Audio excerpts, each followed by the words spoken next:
everyone. Today we're going to be discussing about the financial statements of a merchandising business. So merchandising businesses actually have the same set of financial statements that service-related businesses have. These would include your income statement, the statement of changes in equity, the statement of financial position, and your statement of cash flows. To accompany these four would be your notes to financial statements. Remember that notes are not a type of financial statement. Rather, they are prepared as supplements or support for the four main types enumerated above. Basically, merchandising financial statements are very similar to those of a service-related business. There are only a few minor differences, such as the introduction of new account titles. However, one huge difference would lie with the income statement.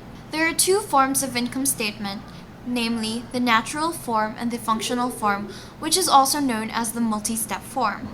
Now, if you've been under Dr. Manalo, you would remember the natural form as pagsamasamahin ang magkakapareho. Basically, you group similar items together. So you first list down all the revenues and then list down all the expenses, and then you get the difference of the two totals. This form is mainly used for the income statement of service-related businesses. The focus of our discussion today, however, would be on the functional form since merchandising businesses use this format to present their income statements. I have here the basic format for the functional statement. As you can see, it contains several sections, subsections, and subtotals. I suggest you memorize this format very well since this could save you a lot of time, especially during the exam. Now we're going to look closely into each section of the income statement. Net sales is computed using this formula. Total gross sales less any sales returns and allowances less any sales discount. So it's very simple. Cost of sales is a little bit more complicated to better look closely. You first begin with the total purchases and then deduct all the returns and allowances and discounts related to it. This will give you your net purchases. Adding the freight in associated with your purchases will give you your net cost of purchases. Take note, net purchases is different from net cost of purchases. Most students would usually get confused, but the main difference is simply the freight in component added to get the net cost of purchases. Anyway, moving on, adding the amount of merchandise inventory at the beginning of the year gives you the total cost of goods available for sale. Deducting the remaining merchandise on hand at the end of the year, or simply put, the merchandise inventory end, would finally give you your total cost of sales, which is also known as your cost of goods sold. You guys better pay extra attention to the computations of the balances written in red, since these could possibly help you in some problem solving or even theory questions. Deducting cost of sales from your net sales would give you your gross profit. And then you add all the other income, such as interest income or gains during the year, to get your total income. Then you have to deduct all your operating expenses, which are subdivided into four main sections, namely your selling expenses, administrative expenses, other operating expenses, and your finance costs. Selling expenses are those incurred directly in the sales of merchandise, such as salesperson salaries or store supplies used. Selling expenses are also known as selling and distribution expenses. Administrative expenses, on the other hand, are those incurred in the general or administrative operations of the business. It is also termed as general and administrative expenses. These include your office salaries and your office supplies. Now, I know distinguishing between and classifying selling and administrative expenses can be very confusing, so let me make life a whole lot easier for you. Freight out, not freight in, representation and entertainment expense, advertising, and sales commission are always selling expenses. Now, pay attention. Any expense you see with the following words attached to it are selling expenses. Anything with selling, sales, store, or distribution attached to it are selling expenses. Administrative expenses, on the other hand, are your typical expenses. Basically, the typical expenses you encounter but don't fall under selling are all administrative expenses. Usually, those with office attached to it, such as office supplies, would fall under administrative expenses. Also remember that when expenses are silent, meaning there are no indications of falling under selling expenses, are assumed as administrative.